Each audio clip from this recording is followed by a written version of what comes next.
Hey guys, UV here, and this is the Samsung Galaxy S10 Plus. So the Galaxy S10 Plus was released back in March 2019, and ever since I pre-ordered the phone and I got it in my hand, I've been using this phone as my daily driver for the past 2 years. So you can call this video a 2-year long-term review, or the other way you can say it, should you buy the Galaxy S10 Plus in 2021? And the answer to the question is, you should if you want. Let me explain. With the release of the Galaxy S21, the Galaxy S10 Plus is officially a 2-generation-old flagship.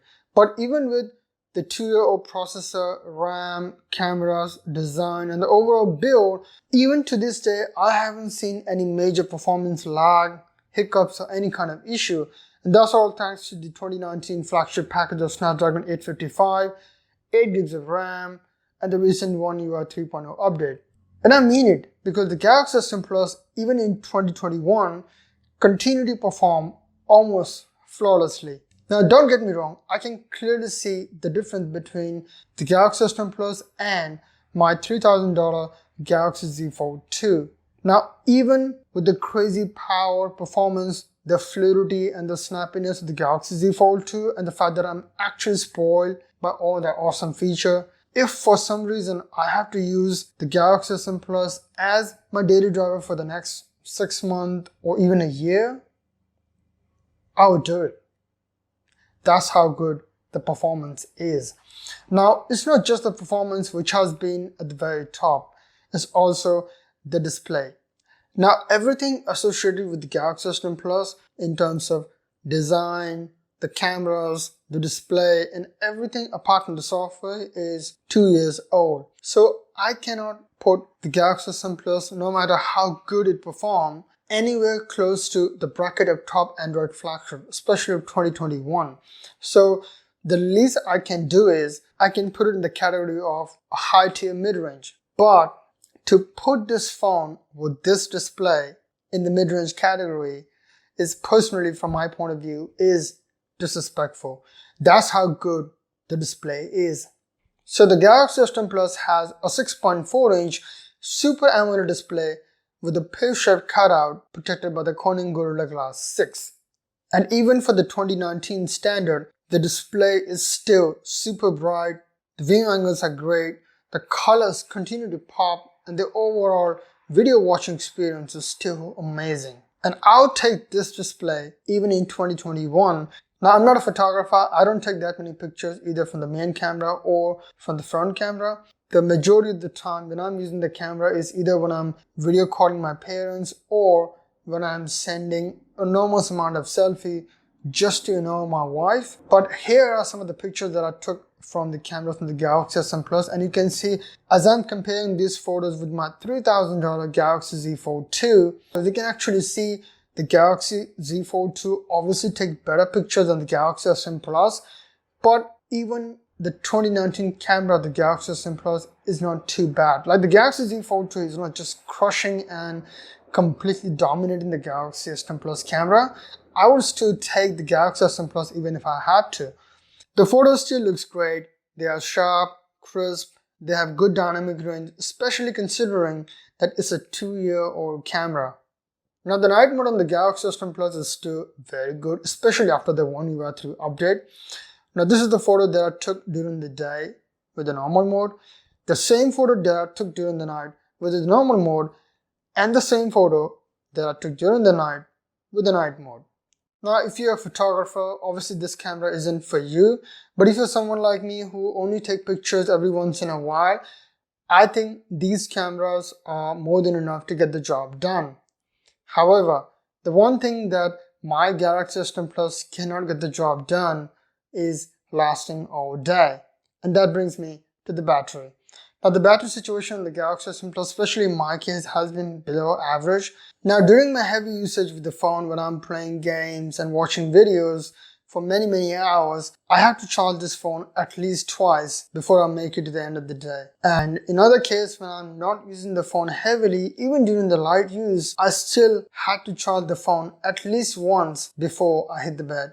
Now, personally, I believe that's because I've been using this phone consistently for the past 2 years. So if you buy a brand new Galaxy S10 Plus right now, I think the battery situation in your case will be definitely better than the battery situation in mine. Now the battery situation and the battery performance of the Galaxy S10 Plus could have been a lot better had Samsung put a bigger battery than the 4100 mAh. But in doing that, the phone would have gotten a little bit thicker, which I personally don't mind because I use Galaxy Z Fold 2 in the folded state along with the case, but making the phone thicker might have taken away from all the premium feel that you get when you hold the phone in your hand.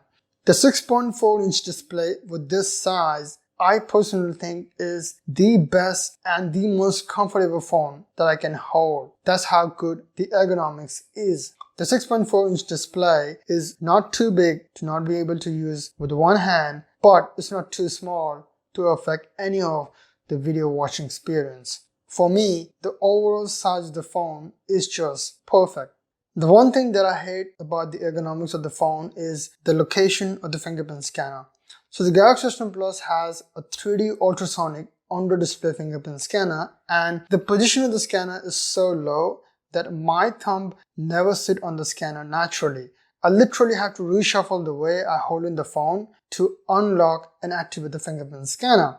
Now, personally, I don't think it's a deal breaker, as eventually you will get used to it, but that's the one thing that you would definitely keep in mind. And also, before the One UI 3 update, the fingerprint scanner was a little bit slower, but now after the One UI update, the scanner has become much faster along with the performance. So a big shout out to Samsung for releasing the massive One UI 3 update.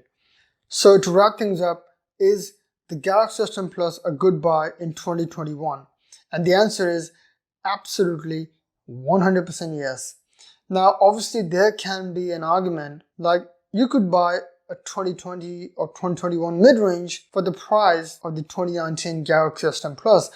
And I personally don't completely disagree with that. Like if you buy the Galaxy S10 Plus right now, you're gonna miss out on some of the feature that you're gonna find on the mid-range of 2021 or even 2020. For example, you're gonna miss out on a high refresh rate display. You're gonna miss out on a feature multiple software update.